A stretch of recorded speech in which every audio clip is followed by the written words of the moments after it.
नमस्कार साथियों, सूर्य नगरी यूनिक लॉ क्लासेस के यूट्यूब चैनल पर मैं डॉक्टर उर्मिला राठी आपका हार्दिक स्वागत और अभिनंदन करती हूँ। बात करें हम लोग जेलो के एग्जाम की। अब आपके बहुत बड़ा कंफ्यूजन में इंडियन एविडेंस एक्ट कैसे पढूं। बिल्कुल आपका सोचना सही है, क्योंकि इंडियन एविडेंस एक्ट के जेलो के अंदर हमारे पास आएंगे 75 क्वेश्चन। अब जब 75 क्वेश्चन की बात करें तो बहुत बड़ा क्राइटेरिया होता है, क्योंकि इस एविडेंस के साथ आपके लिमिटेशन भी है, लिमिटेशन के साथ आपके ड्राफ्टिंग भी है, उसके साथ साथ आपके पास इंटरप्रिटेशन भी है। उनका मटेरियल तो वैसे भी आपको नहीं मिल पा रहा है, तो उस केस में आप क्या करेंगे? तो उस केस के अंदर जो है आपको एविडेंस को फोकस करना पड़ेगा। और जब आपको एविडेंस को फोकस करना है तो आप क्या करेंगे? तो आपके मन में आएगा मैं क्या पढ़ूँ। तो एविडेंस जो है जेलो के लिए बैरेक्ट सफिशिएंट है। चलो ये आ गया बैरेक्ट। अब आप देखेंगे जब पुराने पेपर के 75 क्वेश्चन, तो उसमें देखिएगा केस लॉज भी आया हुआ है। अब आप केस लॉ कैसे करेंगे? तो आप कुछ नहीं करना, गूगल पे जाओ, यूट्यूब पे जाओ, वहाँ पे लिखो इंडियन एविडेंस एक्ट से रिलेटेड केस लॉज, वो जितने निकल रहे हैं उनको आप कर लीजिए। अब उसके साथ क्या करना है, आपके पास होनी चाहिए गाइड। कौन सी गाइड? कोई भी राइटर की गाइड लेके आ जाइए, आप एविडेंस एक्ट पढ़ो, साथ साथ उसको सॉल्व करो। आप एक गाइड भी सफिशिएंट है, जब पहली आपकी कंप्लीट होती है तो दूसरी ले आओ, दूसरी कंप्लीट होती तीसरी। अब कहाँ से लानी है? आप दुकान के पास जाओ, दुकानदार के पास जो लॉ बुक बेचता है उसको कहना भैया मैं जेलो की प्रिपरेशन कर रहा हूँ, आप मुझे गाइड दे दो, खुद ही दे देगा। कोई नाम की जरूरत नहीं होती, क्योंकि सारी गाइडों में क्वेश्चन लगभग एक जैसे होते हैं, तो नाम की जरूरत नहीं होती है। पढ़ने का वे क्या रहेगा? बैरेक्ट। आपको बैरेक्ट को ही फॉलो करना होता है, सिर्फ केस लॉज एक्स्ट्रा चाहिए, बाकी कुछ भी नहीं है। अब आता है डे बाय डे कैसे पढ़े। आप अपना टारगेट फिक्स कीजिए कि भैया मेरा इंडियन एविडेंस एक्ट है, इसके अंदर मेरे पास 167 सेक्शन है, एक ही दिन में 167 पढ़ूँ? नहीं। तो आप क्या कर सकते हो, उसको छोटे छोटे पार्ट में डिवाइड कर सकते हैं और कोशिश करें कम से कम एक दिन में आप जो है 40 सेक्शन तो पढ़े ही पढ़े। ऐसा नहीं कि मैं तो आज 10 पढ़ूंगा, कल 10 पढ़ूंगा, परसों 10 10 में कुछ होता भी नहीं है। इससे अच्छा टारगेट रखो 40 तो मुझे पढ़ना है।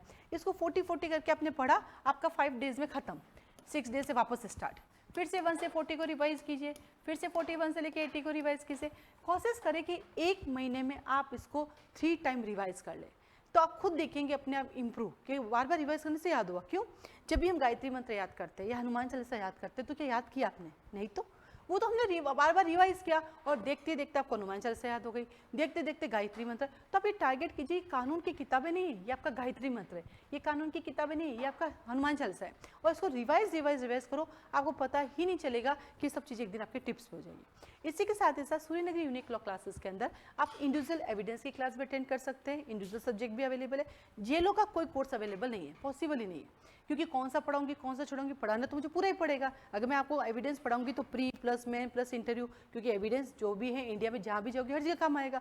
और जब आप मुझसे पढ़ने आओगे तो उम्मीद के साथ आओगे कि मैं एविडेंस ऐसा पढ़ूँ मेरा आरजीएस में भी काम आ जाए। तो इसलिए जेलो का कोई कोर्स अवेलेबल नहीं है, आप जुडिशरी के साथ जेलो का कोर्स कर सकते हैं। सेकेंड हमारे टेस्ट सीरीज अवेलेबल है। हमारे पास एक ऐसी टेस्ट सीरीज है जो पूरी डिवाइड है, जैसे कि एविडेंस एक्ट है तो चैप्टर 1 से लगा के 2 की हैं, फिर चैप्टर 3 से लगा के 5 की हैं, चैप्टर 6 से लगा के 7 की है, ऐसे डिवाइड करके करी हुई है। और इंडिविजुअल सब्जेक्ट की नहीं, वो पूरी एक साथ आएगी, सीआरपीसी के पार्ट से, सीपीसी के पार्ट से, एविडेंस के पार्ट से, कॉन्स्टिट्यूशन के। तो वो टेस्ट सीरीज अवेलेबल है, आप हमें ज्वाइन कर सकते हैं। तो टेस्ट सीरीज के बारे में, सब्जेक्ट वाइज के बारे में, जुडिशरी के बारे में आपको जो भी इन्फॉर्मेशन चाहिए तो आप मुझे कॉल मैसेज कर सकते हैं 9950574460। टेस्ट सीरीज क्या है, कितनी मिलेगी, फीस क्या है, इस रिगार्डिंग आप मुझे कॉल मैसेज कर सकते हैं। आज के लिए धन्यवाद। तो लास्ट क्या समझ में आया? जेलो के लिए भी बैरेक्ट सफिशिएंट है। बैरेक्ट कौन से? कोई भी कंपनी की, उससे कोई फर्क नहीं पड़ता, आपके पास बैरेक्ट होना चाहिए। ठीक है, चलिए आज के लिए धन्यवाद।